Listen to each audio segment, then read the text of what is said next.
Mama, welcome to the Mrs. Mummy PhD podcast. I am your host, Dr. Michelle Gibbs, and this podcast exists to help scholarly mamas like you to achieve your life and academic goals without sacrificing what matters most.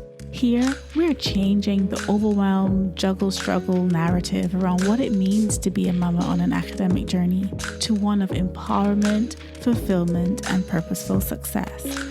So how do we successfully navigate these journeys? Well, first, we need the space to embrace this unique blend. Let's begin by saying yes to creating a life that feels as good on the inside as it looks on the outside, because that's when we truly become purposefully whole. So get ready for the most non-traditional, unconventional, and revolutionary approach to PhD motherhood, because one thing I have learned over my many years of experience on this journey is that if you want something different, you have to do something different. But you must be brave enough to think differently first. So, Mama, are you in? Fabulous. Let's begin. These are our journeys of becoming. Hey, Mama. I am coming to you today with an episode born from the battlefield of scholarly motherhood, in a season where my life looked like a perfect storm of domestic disasters. Let me tell you, picture this: broken dishwasher, failing washing machine, unexpected car repairs, a family illness that swept through our entire home like an uninvited hurricane. But here's the truth. Out of that chaos, I discovered something revolutionary. These weren't just setbacks. They were revelation moments that showed me exactly what I'm made of, so that I can not just survive in this season, but thrive in it. On top of all of those domestic disasters I described, we also are in a period where there's been lots of extra marking, there's been lots of project work, there's been manuscript writing, there's been grant proposal writing, so many things going on, right? But amidst all of that chaos, we've still made time for prepping for the holidays, which I'm super, super excited about. If any of you know me personally, you know that Christmas is my favorite time of year. I absolutely love Christmas. And we have been in this season where life has been throwing lemons. We've been making lemonade because there've been some fun times amidst all of the chaos of all of these appliance issues and whatnot. We are fully in Christmas mode at home. We have been looking forward to this for ages, and we have been putting up our Christmas tree, getting the Christmas decor out. We're planning to make some Christmas cookies.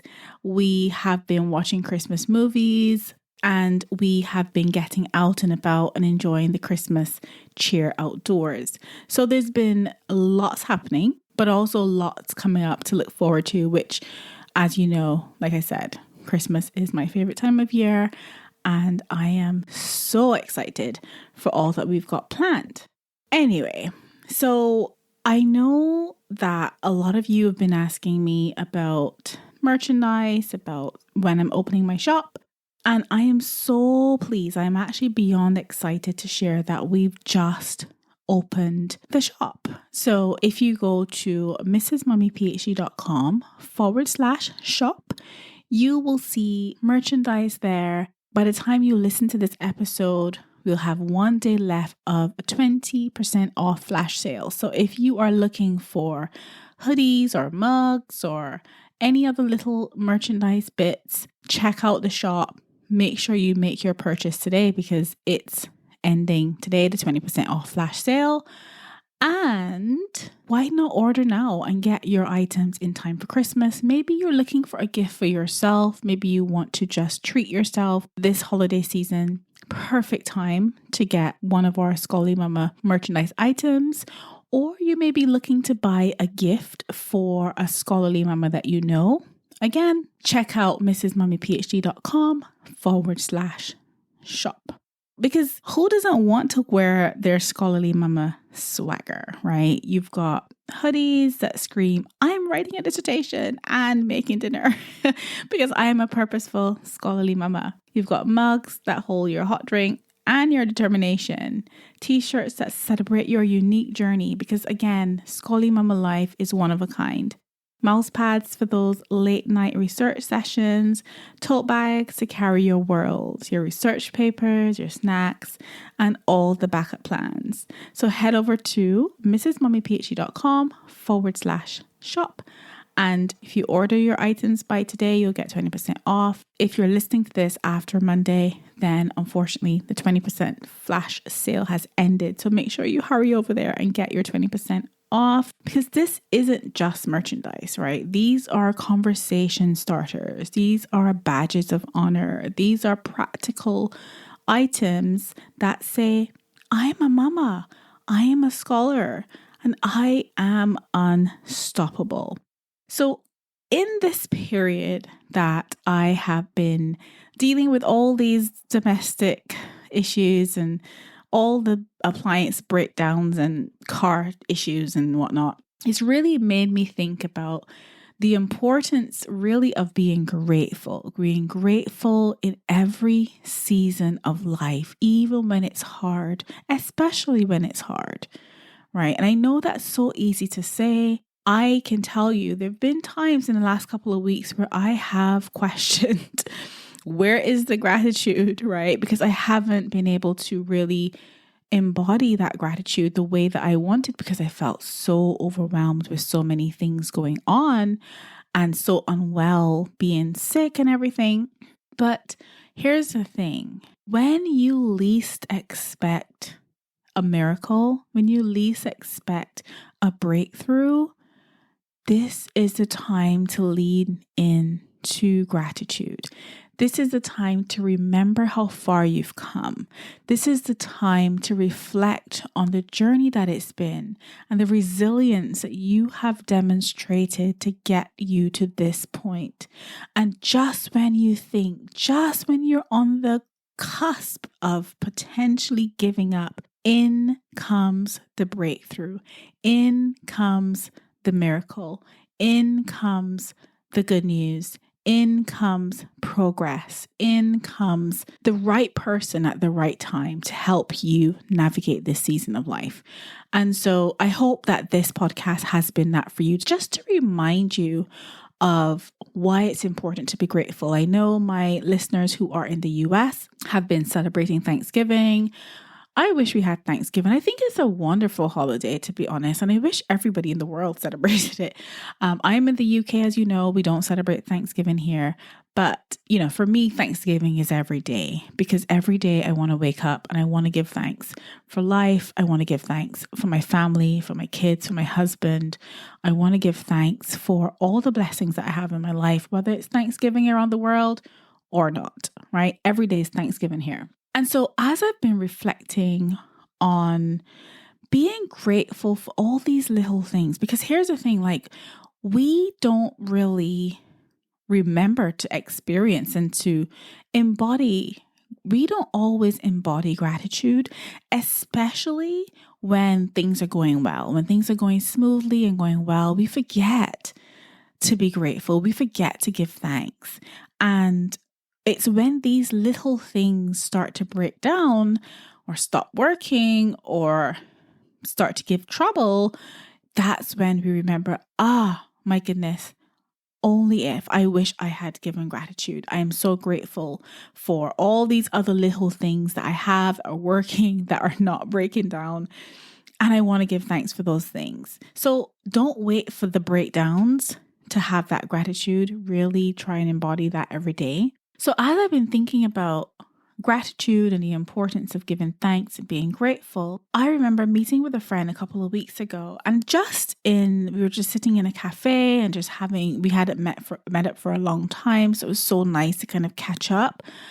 And we were talking about, just some of the things that make life a little easier for us. Because here's the thing, being a busy scholarly mama, You're constantly navigating long to-do lists, competing demands, so many things going on, so many hats, so many spinning plates. And really every little opportunity we have to make our lives a little bit easier, to invest in self-care, those little self-care investments or efficiency multipliers or time-saving hacks or research and productivity boosters, every time when we think about all the things that we juggle, it's really important to tap into these little things, because these are the things that we don't think about often to give thanks for, but they're things that make this journey so much more tolerable.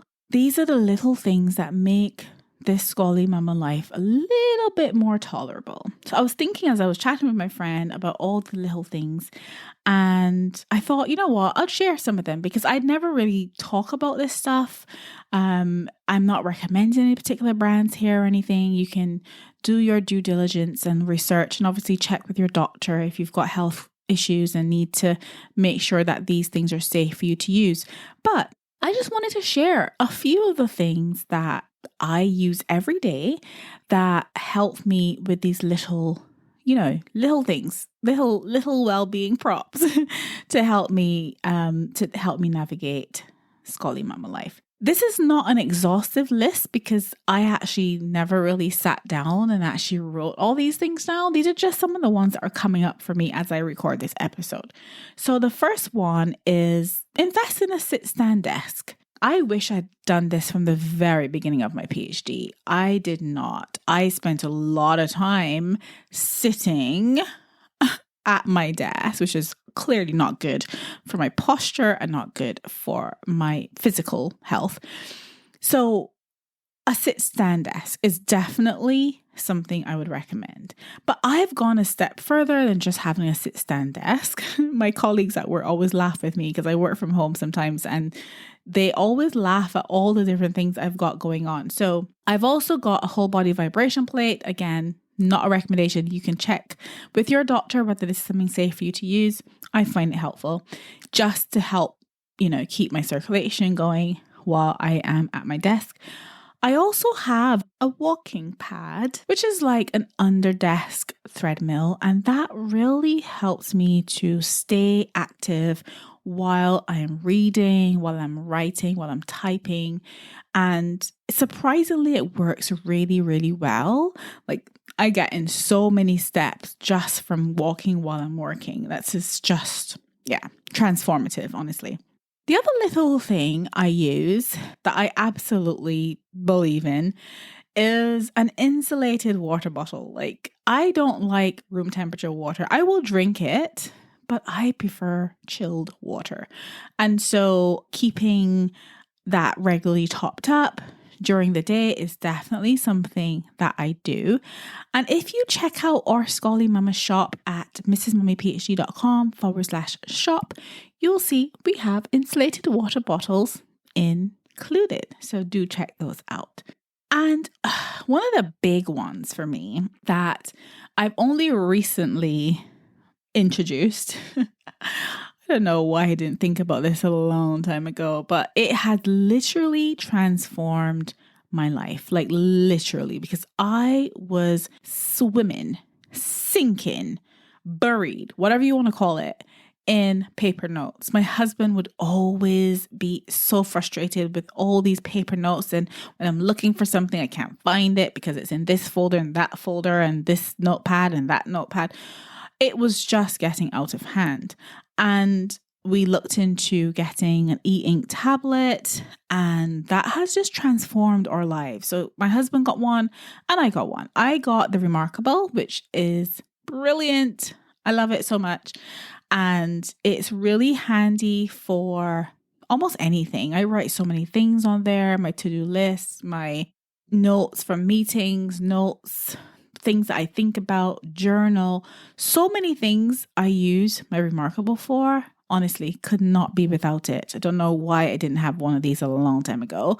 But also, you don't have to get Remarkable. There's so many other e-ink tablets. My husband has the Kindle Scribe, which he finds very helpful. One of the things that I don't like about the Remarkable that I have, but I know it's been introduced in the most recent version. I don't have the most recent version. I have one of the older versions, but not having a backlight is one of the most annoying things, I would say. I've worked around that by getting a little clip-on reading light, and I clip it onto the case of my Remarkable, and then it lights up my screen, and that works for me. But again, I know the most recent version of the Remarkable does have that backlight. So if that's something you're interested in, then maybe the Scribe may be better for you, because that does have a backlight. I'm not going to get into comparing them. I just think e-ink tablet, whichever one works for you, definitely a lifesaver. Definitely, if you are syncing in paper notes, definitely worth considering. And yeah, I still have notepads. I still use them. Of course I do, because nothing beats the feeling of writing on real paper. But yeah, I've been experimenting with using less paper, which is also good for the environment. So it's a win-win. So anyway, after all of that rambling, I just wanted to let you know that our Scholarly Mama shop is open. You can head over there and check out all of the exciting, amazing merchandise, which I know you will use and wear with pride. Cannot wait to see you tapping into these resources, tapping into these items, and ordering your Scholarly Mama merchandise. So yeah, if you happen to head over to the website and you order an item of clothing or whatever it is that you choose to order, definitely tag me on Instagram. I am at Mrs. Mummy PhD. Share a photo, tag me. Let the world know that you are a scholarly mama. And remember, if you order by the end of today, you'll get 20% off. So remember, these aren't just products. What I've talked about and what we've got on the shop, they're not just products. They are investments in yourself, right? These are your badges of honor. These are your purposeful representations of who you are. You are a purposeful scholarly mama, right? You are on journeys of becoming. And so why not let the world know that? You are not just pursuing a PhD. You are leading your own little revolution, right? As a scholarly mama. So here's a final word of advice. Be intentional. Be intentional about how you carry yourself. Carry yourself with pride and purpose. Before we wrap up, remember you are doing amazing work. Pursuing your PhD while raising a family isn't just a journey. And it's certainly not a journey for the faint of heart. It's a revolutionary act. So embrace it, honor it, celebrate it, and just accept all of it for what it is. I am so excited to partner with you on this journey, to be a source of cheerleading, to celebrate you, to elevate you on this journey of scholarly motherhood. And so until next time, I'm sending you lots of love and gratitude, and I hope you enjoy the merchandise. I'll leave some links in the show notes, and also maybe some of the items that I've mentioned, I'll leave some links for those as well. But until next time, sending you lots of love and lots of gratitude. Take care, mama. Bye for now. Thank you for tuning in to the Mrs. Mummy PhD podcast. I hope you've enjoyed the episode, and if you did and you want in on this movement, please head over to mrsmummyphd.com or scholarlymamas.com. If you want to do your PhD well without sacrificing yourself or those you love dearest, then you need your hands on my free training called the PhD with Purpose Maminar. When you join us inside Scholarly Mamas Explore, you'll get access to this free training and so much more. Remember, mama, these are our journeys of becoming.